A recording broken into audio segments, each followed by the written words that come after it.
महाराष्ट्र पर शाह नीति। आप देख रहे हैं न्यूज 18 इंडिया और मैं हूं आपके साथ गायत्री शर्मा। न्यूज 18 से गृहमंत्री अमित शाह की बातचीत के बाद महाराष्ट्र की राजनीति कुछ नरम पड़ी है।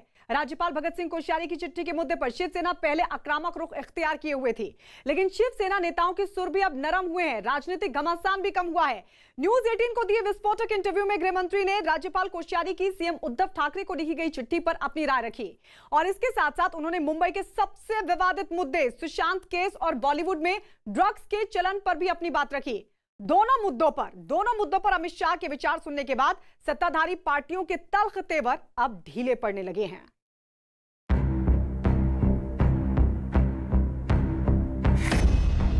गृह मंत्री का एक्सप्लोसिव इंटरव्यू। एनडीए को 2/3 बहुमत मिलने जा रहा है और नीतीश कुमार जी मुख्यमंत्री बनेंगे। देश के हर मुद्दे पर बेबाक सवाल। एमएसपी बंद करने की बात कहां पर, एक किसानों को भड़काने की बात। अमित शाह के हर मुद्दे पर दो टूक जवाब। बंगाल में कानून और व्यवस्था चरमराई हुई है। बम बनाने के कारखाने हर जिले में मिलते हैं। सुशांत केस से ड्रग्स चाल तक गृह मंत्री की राय। अगर पहले से सीबीआई को दे दे तो चुनावी मुद्दा ही न बनता। शंकाएं तो पहले दिन से खड़ी हो गई थी।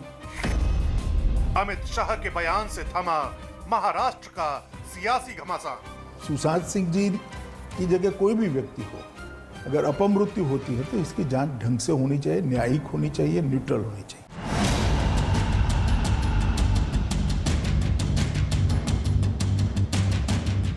बीजेपी से नाता तोड़े शिवसेना को करीब 1 साल पूरा होने वाला है और इतना ही वक्त उद्धव ठाकरे को महाराष्ट्र का मुख्यमंत्री बने हो चुका है। गैर कांग्रेसवादी राजनीति की धुरी पर टिकी शिवसेना का पुराना नाता बीजेपी के साथ था। कभी किसी ने सोचा नहीं था कि शिवसेना अपनी विचारधारा से उलट बहने वाली राजनीतिक धारा वाली पार्टियों के साथ गठबंधन करके सरकार बनाएगी, लेकिन नवंबर 2019 में ऐसा ही हुआ। मी उद्धव बाळासाहेब ठाकरे ईश्वर साक्ष शपथ घेतो की कायद्याद्वारे स्थापित झाले आहे अशा भारतीय संविधानाबद्दल मी खरी श्रद्धा व निष्ठा बाळगेन।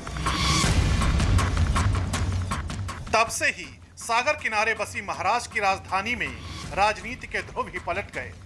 कभी संगी साथी रही दोनों पार्टियों के बीच खाई बन गई और बीजेपी शिवसेना के बीच आए दिन विवाद खड़े होने लगे।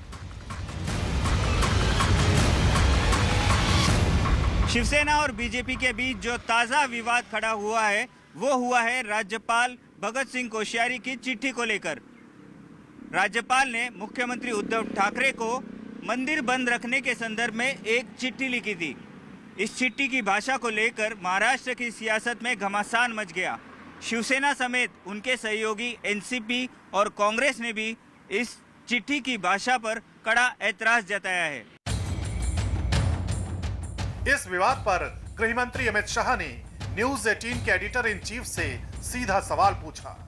महाराष्ट्र में जहां पे शिवसेना और भारतीय जनता पार्टी में बहुत ज़्यादा तनाव, बहुत ज़्यादा लड़ाई चल रही है पिछले कुछ महीनों से, वहाँ के गवर्नर भगत कोश्यारी जी ने कहा उद्धव ठाकरे जी से कि आप कब से सेक्युलर हो गए। अभी उनका कुछ दिनों पहले का बयान है।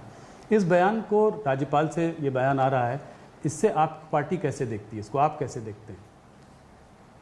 देखिए, मैंने पत्र पढ़ा है और एक पासिंग रेफरेंस उन्होंने दिया है, मगर मुझे भी लगता है कि थोड़ा शब्दों का चयन टाला होता तो अच्छा होता। मुख्यमंत्री के इस बयान के बाद महाराष्ट्र में भड़का सियासी घमासान एकाएक थम गया और सत्ताधारी दलों के सुर भी नरम हो गए। कि जो हमारा सबका जो गुस्सा फूट गया था उसका कारण क्या था, लेकिन अब ये विवाद खत्म हुआ है, खास करके गृह मंत्री जी के बयान के बाद। हम गृह मंत्री जी का आदर करते हैं। मुझे आशा है कि देश के सभी राज्यपालों को इस प्रकार के निर्देश अब दिए जाएंगे कि सभी राज्यों के मुख्यमंत्री के साथ राज्यपाल महोदय जी हमारे होते हैं, उसमें अच्छे संबंध रखने चाहिए, चाहे सरकार किसके भी हो। और गृह मंत्री जी ने यही संदेश सभी को दिया है। जिस चिट्ठी पर सियासी घमासान खड़ा हुआ, आखिर उस चिट्ठी में ऐसा क्या था जिससे शिवसेना और सत्ताधारी दल अड़क उठे। 12 अक्टूबर को महाराष्ट्र के राज्यपाल भगत सिंह कोश्यारी ने मुख्यमंत्री उद्धव ठाकरे को चिट्ठी लिखी। इस चिट्ठी में राज्य के धार्मिक स्थल खोलने की अपील की गई। कोश्यारी ने उद्धव के लिए लिखा था, आप हिंदुत्व के बड़े तरफदार रहे हैं, लेकिन क्या आपको धार्मिक स्थल न खोलने का कोई दिव्य संदेश मिल रहा है? आगे कोश्यारी ने लिखा कि या फिर आप सेकुलर हो चुके हैं। कोश्यारी के सेकुलर शब्द लिखने पर महाराष्ट्र की राजनीति में बवाल खड़ा हो गया। इस मामले पर शिवसेना, कांग्रेस, एनसीपी, समाजवादी पार्टी ने केंद्र सरकार को घेरना शुरू कर दिया। लेकिन अमित शाह का बयान सियासी आग पर पानी की तरह पड़ा।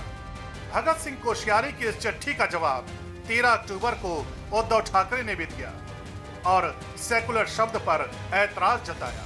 मेरे हिंदुत्व को आपके सर्टिफिकेट की जरूरत नहीं है। क्या आप अचानक से खुद भी सेकुलर हो गए हैं? आपको ऐसा सवाल क्यों पूछना है? क्या ये आपको मंजूर नहीं है? गृहमंत्री का बयान आने के बाद शिवसेना गृहमंत्री को धन्यवाद कर रही है। आदरणीय महामहिम राज्यपाल जी ने जिस ढंग से आदरणीय मुख्यमंत्री उद्धव जी ठाकरे साहब को चिट्ठी लिखी, वो गंभीर थी, गर्हणीय थी। उसकी आलोचना करने इतना मैं बड़ा नहीं हूँ, फिर भी लगता है कि राज्यपाल जी ने अपनी सीमाएं का उल्लंघन किया और आज अमित शाह जी ने वही बात दोहराई है। मैं अमित शाह जी को धन्यवाद देता हूँ, वही तो शिवसेना कह रही है। और दूसरा क्या कहते थे? क्या जरूरत थी कि ऐसे शब्द प्रयोग करने की?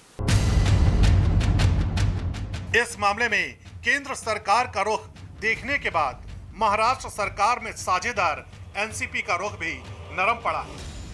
गृह मंत्री ने न्यूज 18 को दिए इंटरव्यू में सबसे विस्फोटक राजनीतिक मुद्दे और जांच में उलझे केस पर भी अपनी बेबाक राय रखी। सुनिए, जब उनसे सुशांत केस के बारे में सवाल पूछा गया तो उन्होंने क्या जवाब दिया।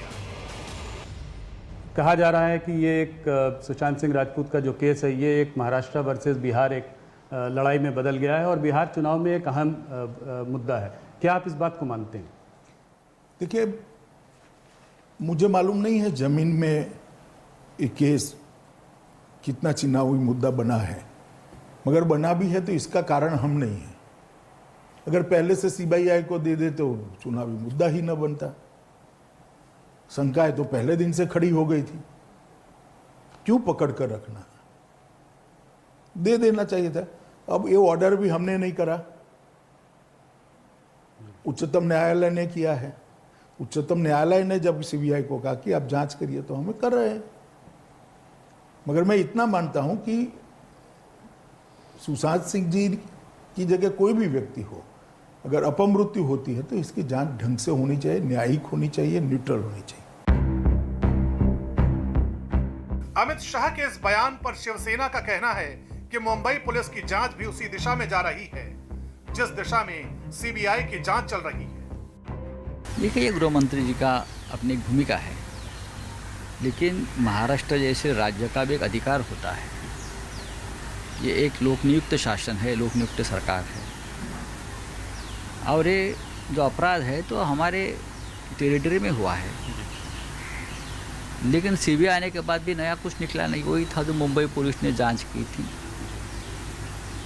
लेकिन गृह मंत्री जी के बयान के बाद भी इस मामले में सुशांत सिंह राजपूत बारे में जो कहा है, मुझे लगता है ये विवाद अब खत्म हुआ है। 14 जून को मुंबई में एक्टर सुशांत सिंह राजपूत अपने फ्लैट में पंखे से लटके पाए गए थे। इस मामले पर परिवार और दोस्तों ने मुंबई पुलिस की जांच पर सवाल उठाए थे। इसके बाद इस केस की देश भर में चर्चा होने लगी।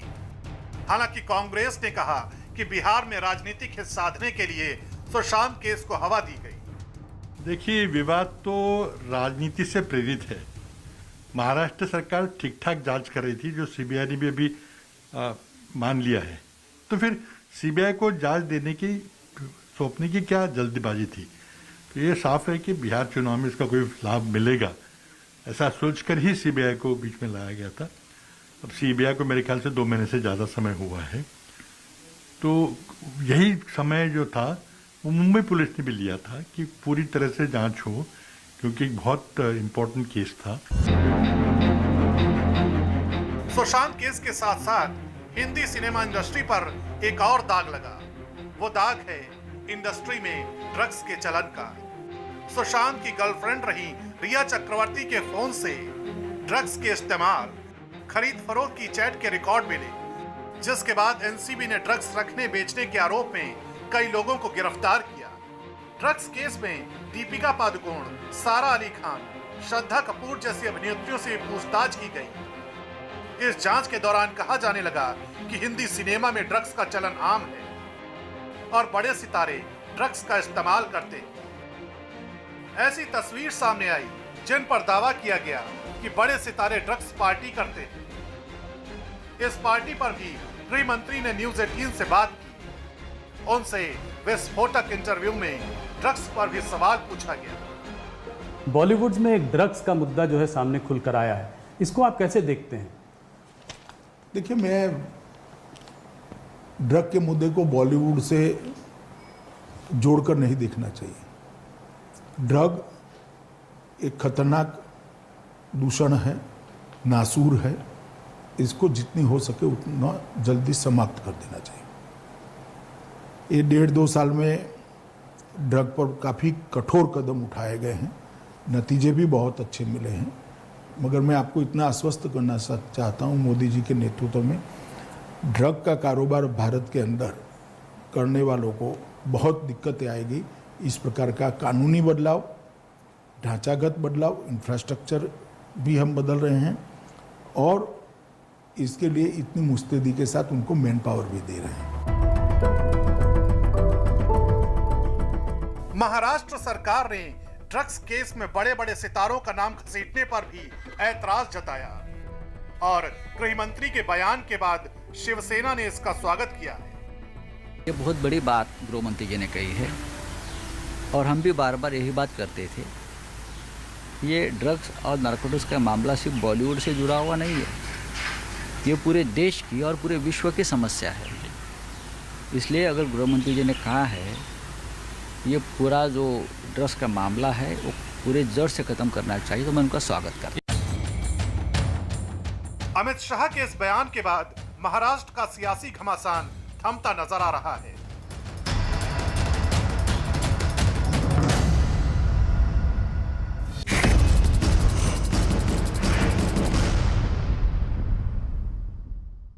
बिहार चुनावों को लेकर चल रहे तमाम कयासों के बीच केंद्रीय गृह मंत्री अमित शाह का इंटरव्यू सुर्खियों का सबब बन गया है। अमित शाह ने बिहार चुनावों पर अपनी रणनीति साफ करते हुए कह दिया है कि बिहार में चाहे बीजेपी की जेडीयू से ज्यादा सीटें ही क्यों ना आ जाएं, तब भी सीएम नीतीश कुमार ही होंगे। न्यूज 18 इंडिया के खास प्रोग्राम राजनीति में दिए इंटरव्यू में अमित शाह ने जो कुछ भी कहा उसने बिहार की सियासत में विरोधियों को सख्ते में ला दिया है।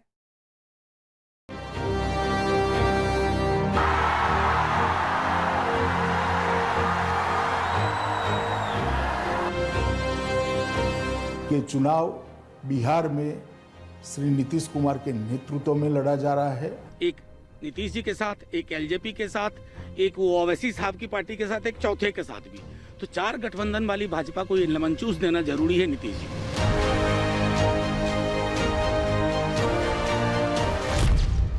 बिहार चुनाव पर सबसे धमाकेदार इंटरव्यू।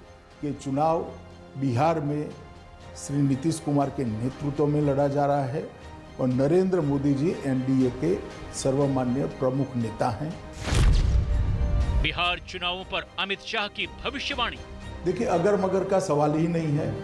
एनडीए को 2/3 बहुमत मिलने जा रहा है और नीतीश कुमार जी मुख्यमंत्री बनेंगे। बिहार में शाह की सियासत का मास्टर स्ट्रोक। जो कुछ भी भ्रांतियां फैलाने का प्रयास कर रहा है, मैं आज इस पर बड़ा फुल स्टॉप लगाना चाहता हूं। नीतीश कुमार ही बिहार के अगले मुख्यमंत्री हैं। बिहार चुनाव की सियासी रणभेरी बज चुकी है।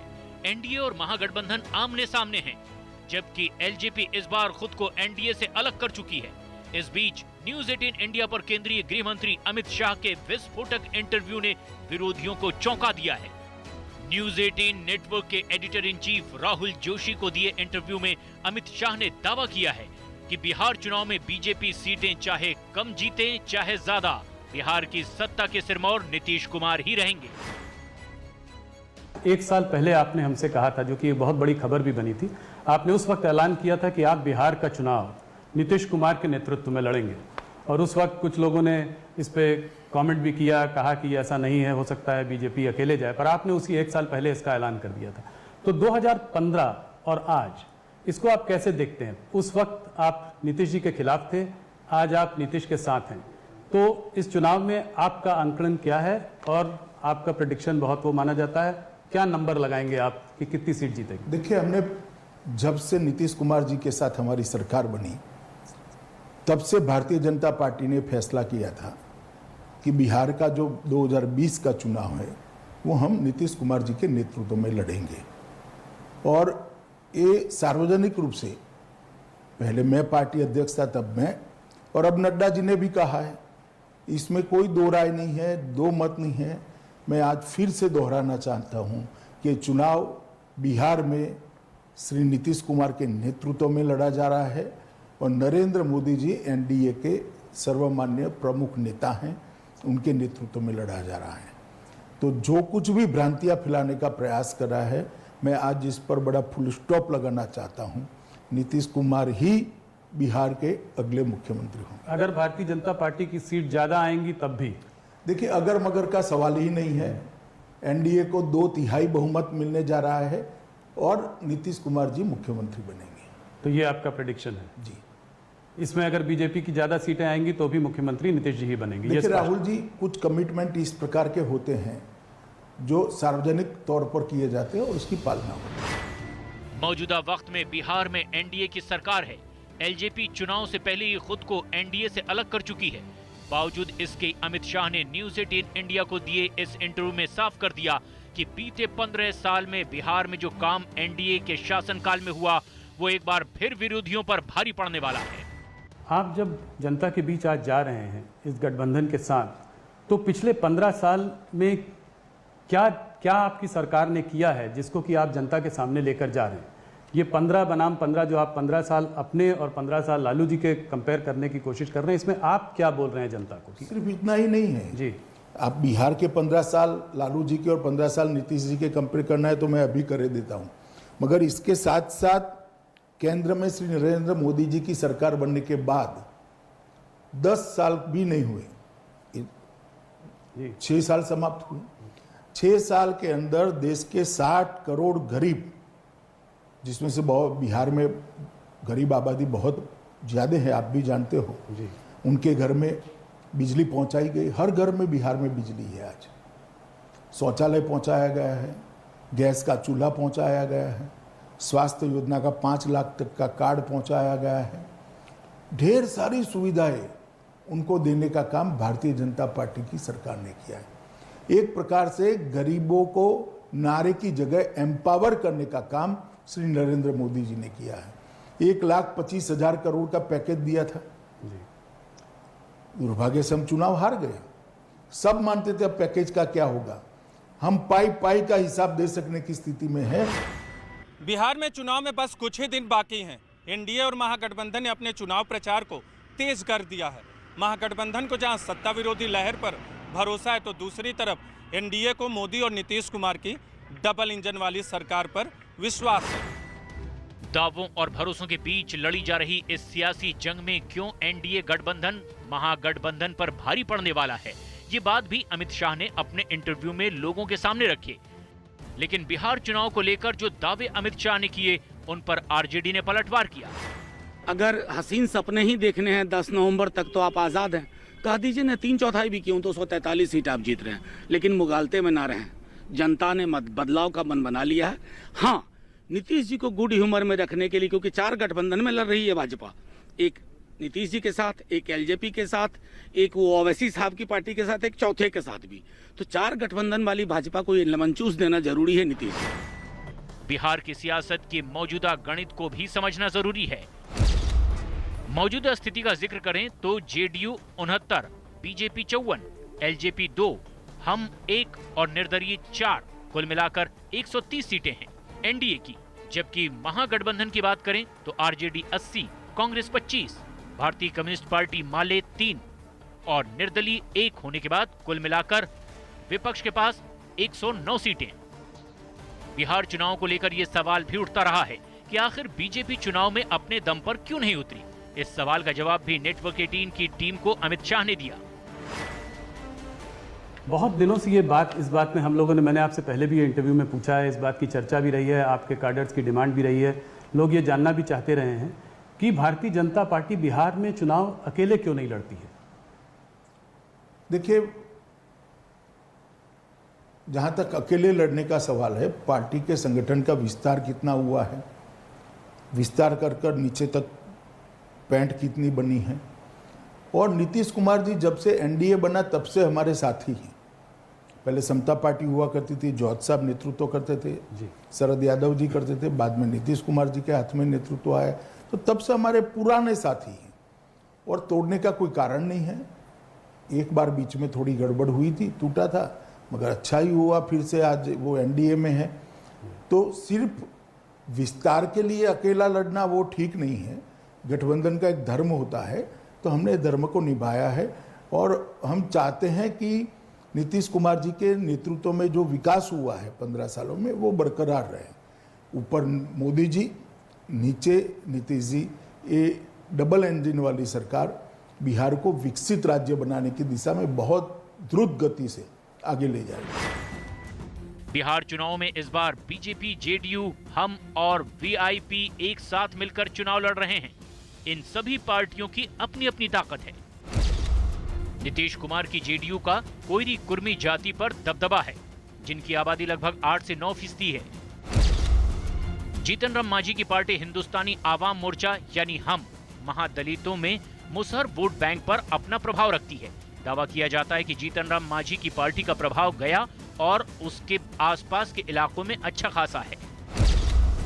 मुकेश सहनी की विकासशील इंसान पार्टी मल्लाह वोट बैंक पर अपना अच्छा खासा प्रभाव रखती है। इनकी आबादी करीब 14% है। इतना ही नहीं, बिहार में बीजेपी की सवर्णों में अच्छी पैठ है। साथ ही नरेंद्र मोदी की छाया ने बिहार में बीजेपी को और ज्यादा मजबूत कर दिया है। देखिए, एलजेपी के अलग लड़ने से जातीय समीकरणों पर प्रभाव तो निश्चित रूप से पड़ेगा, क्योंकि पिछली बार रामविलास पासवान जो एलजेपी के संस्थापक हैं वो एनडीए के साथ थे और नीतीश कुमार दूसरी तरफ थे, तो ये काफ़ी वोट उधर के, उनकी डेथ भी हो गई, उनका बेटा कैंडिडेट है और वो उनका बेटा लीड कर रहा है अपने अभियान को, तो जाहिर है कि उनके लोग शिफ्ट करेंगे। लेकिन नीतीश कुमार की जो जातीय गठबंधन, महादलित, अतिदलित और उनके अपने ओबीसी में जो उनका सेक्शन है, वो उधर जो लालू प्रसाद यादव के साथ है 2015 के चुनाव में, वो इधर आ जाएगा। तो मुझे लगता है कि प्रभाव पड़ेगा। यही वजह है कि अमित शाह को नीतीश कुमार की अगुवाई वाले एनडीए गठबंधन पर पूरा भरोसा है, जबकि कांग्रेस अमित शाह के उसी दावे पर सवाल उठा रही है। अमित शाह जी ने खुद कहा था कि चुनाव के वक्त हम जो कहते हैं उसको करना थोड़ी ही होता है, वो तो जुमला होता है। तो उन्हीं की बात को अगर मान ले तो बिहार में चुनाव चल रहा है, ये सारे जुमले हैं। ये बी टीम की तहत चिराग पासवान जी को लगाया है और सिर्फ बी टीम पे सीमित नहीं रखा है, दूसरी और ओवैसी भी उनकी बी टीम है। तो किसी भी तरह से भाजपा नंबर 1 पार्टी उसको बनाना है। चुनाव से ठीक पहले नेटवर्क 18 को अमित शाह ने जो इंटरव्यू दिया, उसने विरोधियों के माथे पर शिकन की लकीरें जरूर पैदा कर दी है, क्योंकि सियासी भविष्यवाणी में अमित शाह कितनी बार सच साबित हुए हैं ये पूरा देश जानता है। केंद्रीय गृह मंत्री अमित शाह ने बिहार की सियासत से जुड़े तमाम कयासों पर विराम तो लगाया ही, साथ ही अमित शाह ने चिराग पासवान और उनकी पार्टी एलजेपी को लेकर भी रुख साफ कर दिया है। अमित शाह ने न्यूज 18 इंडिया को दिए सुपर एक्सक्लूसिव इंटरव्यू में कहा कि चिराग पासवान ने खुद ही गठबंधन से निकलने का फैसला किया।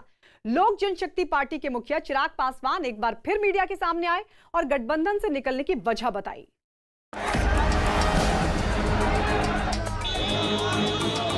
भाजपा की ओर से, जदयू की ओर से लोजपा को उचित जो बनती थी वो सीटों को कई बार ऑफर किया गया है। पार्टी को उन्होंने खून पसीने से सींचा, उसको कोई वोट कटवा बोले उनको अच्छा नहीं लग रहा होगा। गठबंधन से तो मैं ही अलग हुआ हूँ ना, गठबंधन तो मैंने अनाउंस किया ना, तो उसमें उन्होंने गलत क्या बोला। नीतीश कुमार जी का नेतृत्व का मैं समर्थन नहीं कर सकता। अमित शाह का सबसे विश्वसनीय इंटरव्यू। चिराग पासवान पर बीजेपी का रुख साफ। भ्रम की सियासत पर अमित शाह का वार। सियासत के मौसम में एक दूसरे पर भारी पड़ने की कसक हर सियासी दल में होती है, लेकिन बिहार की सियासी बिसात में एलजेपी के मुखिया चिराग पासवान जो चाले चल रहे थे, उसका जवाब नेटवर्क 18 पर खुद अमित शाह ने दिया है। नेटवर्क 18 के editor in chief Rahul Joshi से बातचीत में अमित शाह ने एलजेपी और चिराग पासवान को लेकर बीजेपी का रुख पूरी तरह से साफ कर दिया है। इस चुनाव में एक अलग मुद्दा जो उठकर आ रहा है वो है चिराग पासवान जी का। पहले वो आपके साथ थे, अब वो आपके साथ नहीं हैं। कुछ लोग कह रहे हैं वो अभी भी साथ में हैं। कल ही मैं उनका स्टेटमेंट देख रहा था, कह रहे थे कि मैं अपना सीना चीर के अगर दिखाऊं तो उसमें मोदी जी बसे हुए हैं। तो अगर ऐसा है तो फिर वो आपके साथ क्यों नहीं है? 143 सीटों पर चुनाव लड़ रहे हैं। अब मेरे साथ क्यों नहीं है, हमारे साथ क्यों नहीं है, इसका जवाब तो चिराग जी ही दे सकते हैं। मगर मैं पहले बहुत दुखद घटना अभी हुई, श्री रामविलास जी हमारे साथ नहीं रहे जी। और रामविलास जी समाजवादी आंदोलन की उस पीढ़ी के कार्यकर्ता थे जिन्होंने सामाजिक न्याय के लिए बहुत बड़ा काम किया। लगभग 5 दशक तक देश की राजनीति को वो योगदान करते रहे और बिहार के ही थे और खास कर दलितों के लिए बहुत बड़े नेता रहे। मैं श्री रामविलास पासवान जी को श्रद्धांजलि देना चाहता हूं। और जहां तक लोजपा भाजपा जदयू के गठबंधन का सवाल है, भाजपा की ओर से जदयू की ओर से लोजपा को उचित जो बनती थी वो सीटों को कई बार ऑफर किया गया, कई बार नेगोशिएशन भी किया गया। अभी मैंने अखबार में पढ़ा कि मैंने नहीं कहा, उन्होंने नहीं कहा, ये भी सच नहीं है। मेरी भी चिराग भाई के साथ कई बार बात हुई कि इतनी सीट बनती है, इतनी सीटों पर आप मान जाइए और अगर कुछ है तो नेगोशिएशन के लिए आइए। नेटवर्क 18 पर अमित शाह के सुपर एक्सक्लूसिव इंटरव्यू के बाद एक बार फिर चिराग पासवान सामने आए और उन्होंने भी यह साफ कर दिया कि बिहार चुनाव में अकेले लड़ने की रणनीति उनकी अपनी थी। ठीक कह रहे हैं आदरणीय अमित शाह जी, गृह मंत्री हैं, जानकार हैं, बहुत वरिष्ठ सम्मानित नेता हैं और मेरे तो व्यक्तिगत तौर पर मैं उनका बहुत बड़ा प्रशंसक हूँ। जो कह रहे हैं वो ठीक कह रहे हैं। मौजूदा दौर में बिहार की सियासत को लेकर विरोध का जो बीज एलजेपी के मुखिया चिराग पासवान ने बोया है, उसमें एक तरफ नीतीश का विरोध है तो दूसरी तरफ चिराग का मोदी प्रेम। लेकिन अब एनडीए की घटक दल जेडीयू ने भी अमित शाह के दावे को सही बताया है। अमित शाह जी के न्यूज़ 18 को दिए गए इंटरव्यू ने सारी चीज़ें साफ साफ कर दी। श्री चिराग पासवान का ये कहना कि उनके सैद्धांतिक मतभेद थे और सीटों पे कोई चर्चा नहीं हुई, इस पर भी अमित शाह जी ने भंडाफोड़ किया है। वो बराबर श्री चिराग पासवान को उनकी पार्टी की हैसियत के मुताबिक उनको सीटें दे रहे थे। दरअसल चिराग पासवान ने करीब 4 महीने पहले से ही बिहार में नीतीश कुमार के विरोध की रेखा खींच दी थी, लेकिन बीजेपी ने भी नीतीश कुमार को लेकर अपना स्टैंड क्लियर कर रखा है। अगर वो सफल होते हैं, नीतीश कुमार को कमजोर करते हैं तो एनडीए कमजोर होगा। तो मुझे लगता है कि ये वैसा तो नहीं होने देंगे। यही वजह है कि चिराग पासवान से जब बीजेपी के साथ भविष्य की संभावनाओं पर सवाल किया गया तो उन्होंने एक बार फिर ये साफ कर दिया कि नीतीश कुमार का नेतृत्व उन्हें मंजूर नहीं होगा। मैं बिल्कुल बनाऊंगा, पर हाँ उस सरकार का नेतृत्व अगर नीतीश कुमार जी करेंगे तो मैं राज्य में, मैं विपक्ष में मैं बैठना मैं चाहूँगा। राज्य में मैं नीतीश कुमार जी का नेतृत्व का मैं समर्थन नहीं कर सकता। हाँ मैं ज़रूर चाहता हूँ, मेरा सपना है और मेरा संकल्प है कि भाजपा के नेतृत्व में सही मायनों में बिहार में डबल इंजन सरकार बने। भाजपा के नेतृत्व में केंद्र में सरकार, भाजपा के नेतृत्व में बिहार में सरकार, भाजपा के नेतृत्व में भाजपा लोजपा सरकार। वहीं अमित शाह के इंटरव्यू पर जब एलजेपी के रामेश्वर चौरसिया से सवाल किया गया तो उन्होंने क्या कहा, ये भी सुनना जरूरी है। आप देखिए 4 महीने से चल रहा था, तो अमित शाह जी ने बिल्कुल सही बोला, जेडीयू और बीजेपी का गठबंधन है, गठबंधन से एलजेपी बाहर हो गई क्योंकि एलजेपी के साथ समझौता नहीं है, नहीं होना भी नहीं था, इसलिए कि जो व्यक्ति 4 महीना पहले बोल दिया कि हम नीतीश कुमार के भ्रष्टाचार के साथ नहीं चल सकते।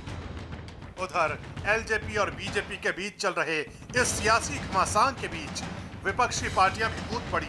कांग्रेस नेता तारिक अनवर ने यह दावा किया है कि यह बीजेपी का नया प्लान है, लेकिन एक बार भी भारतीय जनता पार्टी ने उसमें हस्तक्षेप नहीं किया और आज भी जब वो अलग चुनाव लड़ने का उन्होंने ऐलान किया तो एनडीए से बाहर करने की हिम्मत भारतीय जनता पार्टी को नहीं हुई। तो इसका दो अर्थ निकलता है, या तो भारतीय जनता पार्टी का नेतृत्व कमज़ोर है जो चिराग पासवान के खिलाफ या उनकी पार्टी के खिलाफ एक्शन नहीं ले पा रहा है, उनको एनडीए से बाहर नहीं कर रहा है, या ये माना जाए कि भारतीय जनता पार्टी की सहमति है, वो जो कुछ कर रहे हैं वो भारतीय जनता पार्टी के सहमति से कर रहे हैं। बिहार की सियासी फिजाओं में भले ही वार पलटवार का दौर चल रहा हो, लेकिन अमित शाह के मास्टर स्ट्रोक ने एक बार फिर ये साबित कर दिया है कि बात जब सियासी मोर्चे पर प्लानिंग की आती है तो अमित शाह के मुकाबले कोई दूसरा नजर नहीं आता।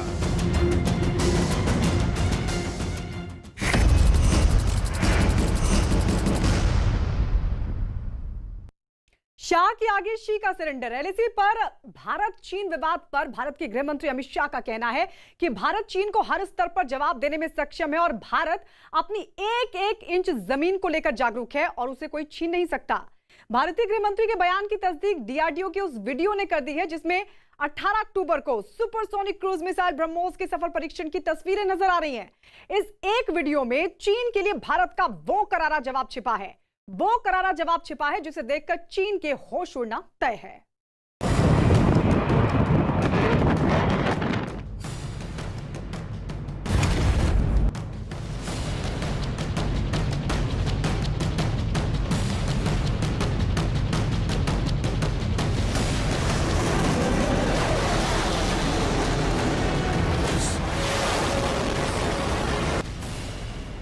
हमारी सेनाएं और हमारा नेतृत्व दोनों सक्षम हैं, इरादे बुलंद हैं। ये भारत के बुलंद इरादे की तस्वीर है। 130 करोड़ का भारत इस प्रकार से कोई इसको दबा नहीं सकता है। ये भारत के प्रचंड पराक्रम की तस्वीर है। जवाब देने में हम सक्षम है। प्रधानमंत्री जी इसके लिए दिन रात काम कर रहे हैं और जवाब दिया भी जाएगा। कूटनीतिक स्तर पर भी दिया जाएगा, सेना की बातचीत के माध्यम से दिया जाएगा, सब तरह से दिया जाएगा। ये भारत के अखंड विश्वास की तस्वीर है। हम सीमाओं पर अपनी एक एक इंच जमीन के लिए जागरूक है, पर उसको कोई छीन नहीं सकता। ये भारत की अटल प्रतिज्ञा की तस्वीर है।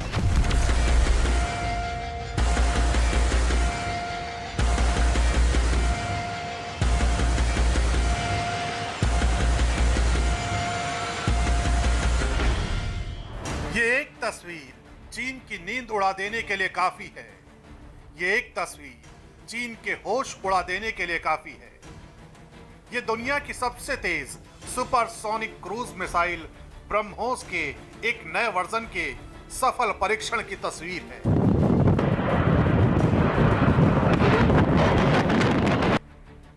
जिसे देखकर चीन थर्रा उठेगा। 18 अक्टूबर को डीआरडीओ यानी रक्षा अनुसंधान एवं विकास संगठन ने ओडिशा के बालासोर में ब्रह्मोस सुपरसोनिक क्रूज मिसाइल का परीक्षण किया।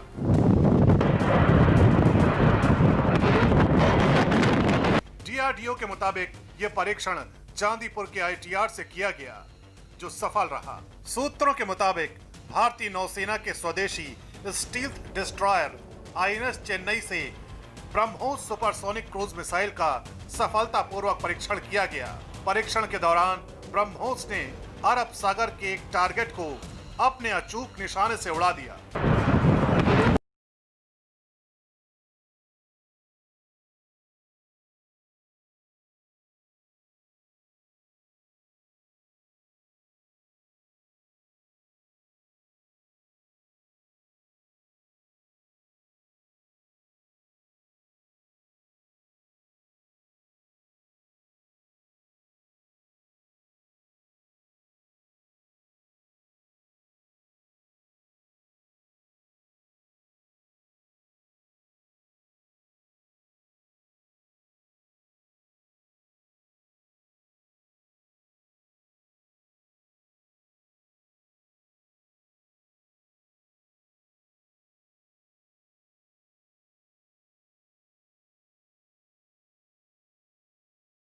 पाकिस्तान के लिए बेहद खतरनाक साबित हो जाता है। इसको रोक पाना तो संभव है नहीं, साथ ही इसमें ऐसी क्षमता है कि ये बहुत नीचे उड़ते हुए दुश्मन के रडार से पूरी तरह बचते हुए, और अगर दुश्मन के ठिकाने पहाड़ियों के पीछे हैं तो ये सुपरसोनिक गति से उड़ते हुए भी पहाड़ी के ऊपर से जाकर और फिर स्टीप डाइव, एकदम डाइव लगा करके बहुत घातक हमला कर सकता है।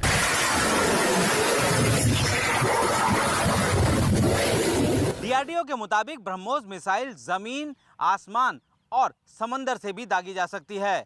18 अक्टूबर को भारत ने एक बार फिर से ब्रह्मोस का सफल परीक्षण कर ये बता दिया है कि भारत की तरफ बढ़ने वाले किसी भी खतरे को पहले ही गिरा दिया जाएगा। इससे पहले ब्रह्मोस के एडवांस वर्जन मिसाइल का टेस्ट 2017 में किया जा चुका है। उसके बाद 2019 में कम दूरी की मारक क्षमता वाले ब्रह्मोस मिसाइल का टेस्ट किया जा चुका है। दरअसल इस बार ब्रह्मोस के परीक्षण की टाइमिंग को बेहद अहम माना जा रहा है। ऐसे वक्त में जब भारत और चीन के बीच सीमा विवाद का मुद्दा अभी तक सुलझा नहीं है, उस समय भारत का ब्रह्मोस मिसाइल का परीक्षण चीन को एक सीधे और सख्त जवाब के तौर पर माना जा रहा है। भारत अरुणाचल प्रदेश और लद्दाख में चीन से लगने वाली सीमाओं पर पहले से ही ब्रह्मोस मिसाइल तैनात कर चुका है। पहले ब्रह्मोस की रेंज 290 किलोमीटर थी, लेकिन अब ब्रह्मोस में बदलाव कर ये रेंज बढ़ाकर 400 किलोमीटर से ज्यादा तक कर दी गई है। चीन भी भारत के इस हथियार से खौफ खाता है, क्योंकि अभी तक उसके पास ब्रह्मोस का कोई जवाब मौजूद नहीं है। ब्रह्मोस दुनिया की सबसे तेज सुपरसोनिक क्रूज मिसाइल है। इस मिसाइल को भारत और रूस ने मिलकर विकसित किया है। यह एक मीडियम रेंज की सुपरसोनिक क्रूज मिसाइल है, जिसे पनडुब्बी, युद्धपोत, लड़ाकू विमान और जमीन से दागा जा सकता है। भारतीय सेना के तीनों अंग यानी कि भारतीय नौसेना, भारतीय वायुसेना और भारतीय थल सेना में इसे पहले ही शामिल किया जा चुका है, और चीन और पाकिस्तान तो ब्रह्मोस के नाम से ही थर-थर कांपते हैं। ब्रह्मोस मिसाइल का सफल परीक्षण भारत के उस बुलंद इरादे की तस्वीर है, जिसका जिक्र भारत के गृह मंत्री अमित शाह ने न्यूज 18 के खास प्रोग्राम राजनीति के दौरान किया। उन्होंने ऐलान किया कि भारत हर स्तर पर चीन को जवाब देने में सक्षम है। अमित जी, एक तरफ लाइन ऑफ कंट्रोल में तनाव बना हुआ है हमारा पाकिस्तान के संग, एक तरफ चाइना के संग, और दोनों आपस में भी मुझे लग रहा है कुछ लोग आपस में भी उनका तालमेल है। तो ऐसे में अपने देश को हम लोग कैसे वो बचाएंगे? मतलब दोनों तरफ से हमारे ऊपर दबाव बना हुआ है, तो इसको हम आप कैसे देखते हैं? नहीं, हमारी सेनाएं और हमारा नेतृत्व दोनों सक्षम है, इरादे बुलंद हैं, और एक 130 करोड़ का भारत इस प्रकार से कोई इसको दबा नहीं सकता है, और सत्य हमारे पक्ष में है, दुनिया के ज़्यादातर देश हमारे पक्ष में है। मैं मानता हूं कि ये ठीक है, एक स्थिति होती है, कई बार ऐसा दिखता है, परंतु अब कुछ भी करना इतना सरल नहीं है। जानकारों का मानना है कि ब्रह्मोस मिसाइल के सफल परीक्षण की तस्वीरें चीन के उस युद्धाभ्यास का करारा जवाब हैं, जिन्हें देखकर चीन के होश उड़ने तय हैं। भारतीय नौसेना के लिए ब्रह्मोस के नए वर्जन का सफल परीक्षण एक और बात भी साबित करता है कि अब समंदर में भारतीय नौसेना के जंगी जहाज दुश्मनों का काल बन जाएंगे।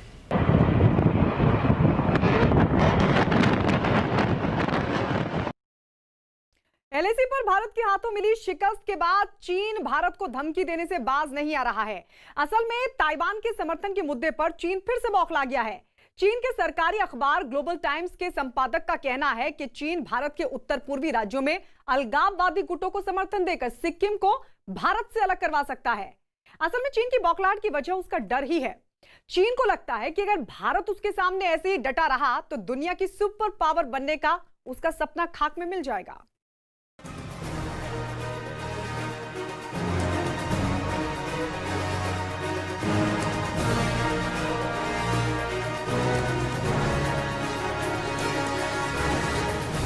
ग्लोबल टाइम्स ने फिर दी भारत को धमकी। भारत की ताइवान समर्थन पर बौखलाया चीन। ताइवान मुद्दे पर चीन को लगी मिर्ची। सिक्किम को अलग करने की दी धमकी। गलवान और पैंगोंग में भारत के हाथों मिली करारी शिकस्त खाने के बाद चीन पहले से ही बौखलाया हुआ है और अब भारत के ताइवान को समर्थन देने का ऐलान करने के बाद से चीन बुरी तरह से तिलमिला उठा है। कुछ इस कदर कि चीन के सरकारी अखबार ने भारत को सीधी धमकी दी है। धमकी सिक्किम को अलग कर देने की। चीन के सरकारी अखबार ग्लोबल टाइम्स के संपादक हू शिजिन ने धमकी दी है कि चीन उत्तर पूर्व भारत में अलगाववादी ताकतों को समर्थन देकर सिक्किम को भारत से अलग कर सकता है। हू शिजिन ने ट्वीट किया है, भारत की सामाजिक ताकतें ताइवान के मुद्दे पर खेल रही हैं। उन्हें पता होना चाहिए कि हम उत्तर पूर्व भारत में अलगाववादी ताकतों का समर्थन कर सकते हैं और सिक्किम को अलग कर सकते हैं। इन तरीकों से हम जवाबी कदम उठा सकते हैं। भारतीय राष्ट्रवादियों को अपने बारे में सोचना चाहिए। उनका देश नाजुक है। चीन की 1 पाम 5 फिंगर स्ट्रैटेजी जो है, पाम है तिब्बत और जो 5 उंगली हैं वो हैं सिक्किम, नेपाल, भूटान, अरुणाचल प्रदेश और लद्दाख। तो सिक्किम 5 उंगलियों में से एक महत्वपूर्ण उंगली है। तो उसकी दृष्टि अरुणाचल पे भी लगी है, लद्दाख पे भी लगी है और सिक्किम पे भी लगी है। और भूटान, नेपाल पे तो है ही है। नेपाल को तो काफ़ी हद तक उसने न्यूट्रलाइज कर लिया है, अपने गिरफ्त में ले लिया है। तो ये चीन गिदर भपकी करता है। दरअसल चीन भारत में ताइवान के समर्थन पर बुरी तरह से बौखलाया हुआ है। भारत के गृह मंत्री अमित शाह ने न्यूज 18 इंडिया के खास प्रोग्राम राजनीति में न्यूज 18 के editor in chief Rahul Joshi से खास बातचीत में ये कहा कि भारतीय फौज हर अतिक्रमण का जवाब देने के लिए तैयार है। शी जिनपिंग जी ने अभी कुछ हाल में कहा, एक कोई मिलिट्री बेस का कहीं पे गए हुए थे, वहाँ पे उन्होंने जो है पीपल्स लिबरेशन पार्टी में कहा कि हमें दिलो दिमाग से जो है वॉर के लिए तैयार रहना चाहिए। क्या कहना चाहेंगे आप इस तरह के? इस पर तो आप कह सकते हैं कुछ। मैं कोई टिप्पणी नहीं करना चाहता। हर देश हमेशा तैयार रहता है। सेनाएं बनी ही इसके लिए हैं कि अगर कोई अतिक्रमण होता है तो सेना जवाब दे। तो आपको लगता है हमारी सेनाओं को भी इस संभावना के लिए तैयार रहना चाहिए? ये बयान के रेफरेंस में मैं नहीं कह रहा, वैसे ही तैयार होती हमारी सेना जी, वरना भिड़ंत न होती उसकी। रक्षा विशेषज्ञों का मानना है कि एशिया में सिर्फ भारत ही चीन को टक्कर दे सकता है। लिहाजा चीन भारत पर किसी भी तरह से हावी होने की कोशिश कर रहा है। लेकिन इस बार एलएसी पर जिस तरह से भारत ने चीन की साजिश का मुंह तोड़ जवाब दिया है, उसे देखकर चीन बौखलाया हुआ है और उसे डर है कि अगर भारत ऐसे ही अपने रवैये पर डटा रहा तो इस इलाके में उसका वर्चस्व खत्म हो जाएगा। लिहाजा चीन अपनी जिद पर अड़ा है तो भारत भी अपनी सरहदों की हिफाजत के लिए हर मुमकिन कदम उठा रहा है।